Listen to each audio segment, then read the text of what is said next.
A mí siempre me gustó estudiar la palabra de Dios. Desde que llegué a la iglesia, de los 12 años, comencé a estudiar la palabra de Dios, pero siempre el estudio de la palabra de Dios o de la teología lo veía como para mí, ¿no? Yo quiero aprender porque quiero responder esta pregunta o esta otra pregunta.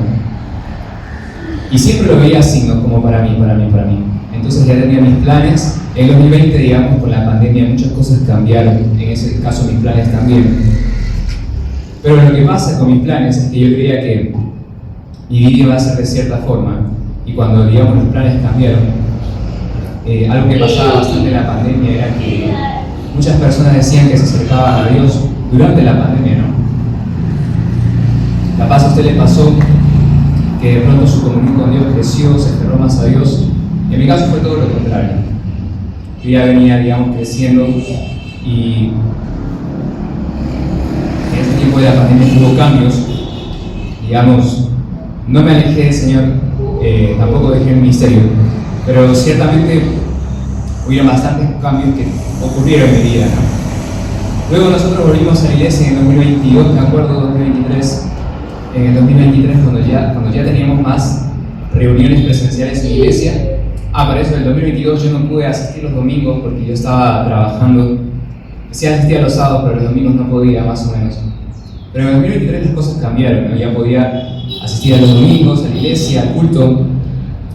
Y el 2023, cuando empezó, ese deseo por estudiar la palabra de Dios todavía seguía, pero yo quería también tenía mis planes, ¿no? A pesar de que habían cambiado en el 2020, habían cambiado de otra forma distinta quizás a lo que yo esperaba, pero de todas formas tenía mi visión de cómo quería que fuera mi vida. De hecho, en ese año 2023, algunos saben que postulé a la universidad, me estaba preparando. En ese año 2023, hubieron dos cosas que empezaron a pasar dentro de mí, ¿no? Primero, empezaba a crecer el amor por el estudio de la palabra de Dios. Y en segundo lugar, empezaba a crecer en mí el amor por el ministerio. ¿Recuerdo, Mila? Y yo creo que el Señor, cuando habla en nuestras vidas, habla a veces en forma de martillo, ¿no? Con golpes fuertes, pero otras veces también habla de manera dulce y delicada, ¿no? En ese año 2023, me acuerdo casi por el mes de octubre, el pastor me dice, hay una conferencia en Lima sobre hermenéutica, quiere decir, y justo en ese tiempo yo estaba queriendo profundizar mis conocimientos de hermenéutica bíblica, ¿no? Y dije, sí. Yo me acuerdo que en esa noche Andrés Díaz, que es el misionero de Palabra de Vida, predicó el Evangelio, ¿no? Y creo que lo que habló más a mi vida fue esa predicación del Evangelio, donde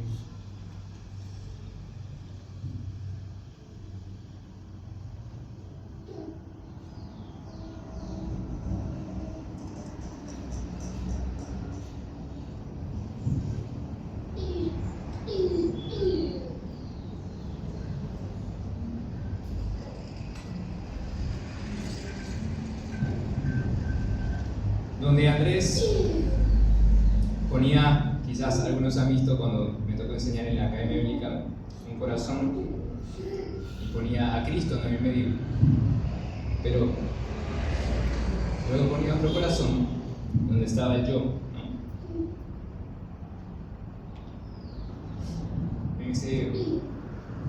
En ese campamento, otra vez, no, Dios no habló a través de Juan José Otero, mucho a mi vida al menos, pero al menos en los devocionales personales que tenía de la iglesia, porque en ese tiempo empezábamos a leer la Biblia en un año, y como era enero que fui al campamento, tocó la lectura de Génesis 35, cuando Jacob va a subir a Betel para ser bendecido, y en esto que Jacob sube, Jacob le dice a su familia, vamos a subir a adorar a Dios, por lo tanto dice, quiten todos los ídolos de su vida. Y ahí me di cuenta que yo estaba, pues, teniendo algunos ídolos en mi corazón. Y fue loco, ¿no? Porque una lectura bíblica, me acuerdo, en los tiempos libres, ni siquiera fue en las sesiones principales. Realmente había un ídolo en mi corazón, ¿no? Y ahora cuando uno piensa en los ídolos en el corazón, y eso nos puede pasar a cualquiera, ¿no? Los ídolos en el corazón están hechos para romperse, porque nada ni nadie puede soportar la carga, digamos, o la responsabilidad o el papel que solamente Dios puede cumplir en nuestras vidas, ¿no? A veces ese ídolo puede ser una persona, una carrera, un sueño, lo que sea, ¿no? Su cónyuge, sus hijos, su profesión, lo que sea. Pero entonces, yo entendía que esto estaba pasando en mi vida, ¿no? Estaba yo, justo como Jacob, ¿no? Luchando, porque cuando yo le cambio el nombre a Jacob, le dice: tú vas a ser Israel, porque Israel significa el que lucha contra Jehová. Entonces comenzó el 2024, yo tampoco hice cambios tan grandes, ¿no? Y yo estaba, bueno, está bien, Señor, tengo ídolos y me doy cuenta, me arrepiento. Pero yo estaba seguro que en el 2024 el Señor quería decirme algo más específico, ¿no? Entonces, bueno, seguí sirviendo en el ministerio, estudiaba quizás por mi cuenta algunas cosas, pero este deseo que el Señor puso en mi corazón desde 2023, de octubre de 2023 hasta más o menos noviembre, octubre de 2024, empezaba a crecer cada vez más. Pero empezaba a crecer y yo empezaba a hacer otros planes, ¿no? Casi como Jonás, que Dios le dice: vete a Tarsis, pero Jonás se iba, vete a Nínive, y Jonás se iba a Tarsis, ¿no? Hacia el otro lado. Yo estaba haciendo planes como para irme al otro lado. Estaba haciendo planes de estudiar otra carrera, quizás de una manera distinta, ya no de una forma, digamos, idólatra. Y estaba en ese discernimiento.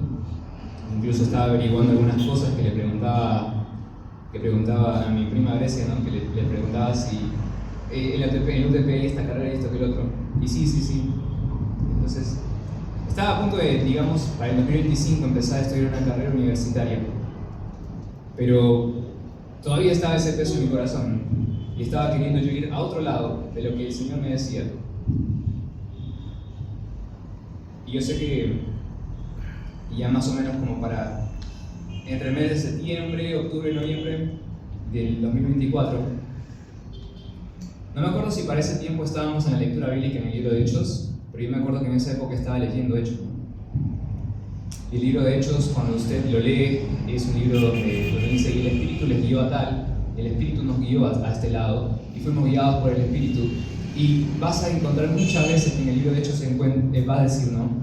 Lucas, que el Señor nos guió, el Espíritu de Dios nos guiaba aquí y acá. O como cuando querían ir a Macedonia, ¿no? Querían ir a Asia, perdón, pero se encuentran con una visión con el varón macedonio diciendo: ven acá y ayúdanos. Y yo decía: wow, esto de ser guiado por el Espíritu Santo es algo, por un lado, hermoso, pero también es algo donde hay mucha incertidumbre, ¿no? Y a mí, los que me conocen, no me gusta la incertidumbre, ¿no? Me gusta estar seguro de las cosas. Entonces, ahí fue cuando, en noviembre de 2024, tomé la decisión de, bueno, voy a estudiar lo que... Si voy a decir el Señor quiere, pero esto no es lo que yo quería, ¿no? Estudiar la palabra de Dios de manera, digamos, vocacional, profesional, y ahí me tomé esa decisión para llevarla a cabo en el 2025, el año pasado. Creo que una de las formas en las que el Señor confirmó esta decisión fue el año 2025, cuando el año pasado, en el mes de enero, me tocó ser consejero. Creo que una de las vidas que me impactó bastante en ese verano 2025 fue la de un niño, ¿no? Que era el más revoltoso del cuarto, ¿no? Siempre hay uno revoltoso. Y entonces dije, bueno, este revoltoso, tráiganmelo, ¿no? Vamos a hablar. Y hablamos, y este niño recibió a Cristo, y resulta que venía de un contexto de descuido por parte de sus padres, adicciones en sus hermanos, y esa era la razón por la que él estaba actuando así, ¿no? Él aceptó a Cristo y tuvo un cambio tremendo en esa semana nomás, ¿no? De pronto, de ser revoltoso, comenzó a aprender, a querer averiguar todo eso, aprender de Dios. Pero bueno, eso fue, digamos, vi cómo Dios empezó a trabajar por medio de su palabra, y yo podía ser testigo de eso. Y eso fue una confirmación más, ¿no? De lo que quería hacer, ¿no? Como que a esto me quiero dedicar, ¿no? A que el Señor pueda usar su palabra, pero yo poder ser un testigo. El año pasado yo me inscribí al seminario, digamos, llevando todos los cursos que se llevan en un semestre. Pero el año pasado, como muchos saben, y tuve un problema de salud que me hizo bajar las revoluciones y me hizo un poquito me hizo ver la realidad de lo que es el estudio de la teología, ¿no? El cual es un estudio que requiere bastante esfuerzo y también sacrificios de algunas otras cosas en nuestra vida, ¿no? Entonces yo el año pasado empecé a estudiar y ahora continúo estudiando. Creo que el desafío que tiene el Señor para mí y para el próximo año es un poquito ver de cómo encajar el trabajo y el estudio, o cómo poder estudiar un poquito más. Pero de todas formas, ¿no? El hecho de que el Señor ponga estos deseos en el corazón de uno, porque no creo que Satanás ponga el deseo de querer servir en la iglesia, ¿no? Satanás no te va a poner esos deseos, sino que viene del Señor. Es un camino hermoso, ¿no? Pero también lleno de pruebas, de dificultades, ¿no? Pienso que la labor pastoral es una labor intelectual, pero también es una labor espiritual, ¿no? Quizás en otras profesiones usted puede ser el cristiano más pecador, pero ser un buen profesional. En el caso del pastorado no sucede así, ¿no? Es una labor donde se necesita mucho conocimiento, pero al mismo tiempo se necesita mucha dependencia de Dios, ¿no? Y así cuando a veces te encuentras quizás pastores que tienen mucho conocimiento, pero por ahí en algún momento se desviaron de la humildad, o pastores que no tienen mucho conocimiento, etcétera, etcétera. Es una labor de dependencia total del 100% de Dios, 100% de Dios, de ser guiado por Él, ser guiado quizás por otros hombres que son más sabios, tienen más experiencia. De todas formas, si les queda algo de este testimonio, es que nos cuidemos de los ídolos, ¿no? Cualquier cosa se puede convertir en un ídolo en nuestra vida, los sueños, las metas, su cónyuge, sus hijos, quien sea. Nadie va a poder ocupar el lugar que solamente le pertenece a Dios, ¿no? Si para usted su ídolo es su cónyuge, pues en algún momento su cónyuge se va a romper, ¿no? Porque nadie va a poder satisfacer esa necesidad que tenemos de Dios. Y pues bueno, ese es mi testimonio, en eso estoy ahora mismo, y sé que durante este año y el próximo va a haber bastantes retos de poder estudiar más profundamente aún, ¿no? En el seminario o en algún otro lugar. Pero bueno, ¿no? Ese es el testimonio de mi llamado, de los deseos que el Señor puso en mi corazón. ¿No? Si yo podría resumir esto en mi por qué, o sea, por qué hago lo que hago, mi por qué sería el amor de Dios, y mi para qué hago lo que hago, sería para servir a la iglesia. Eso es todo, hermano. Gracias.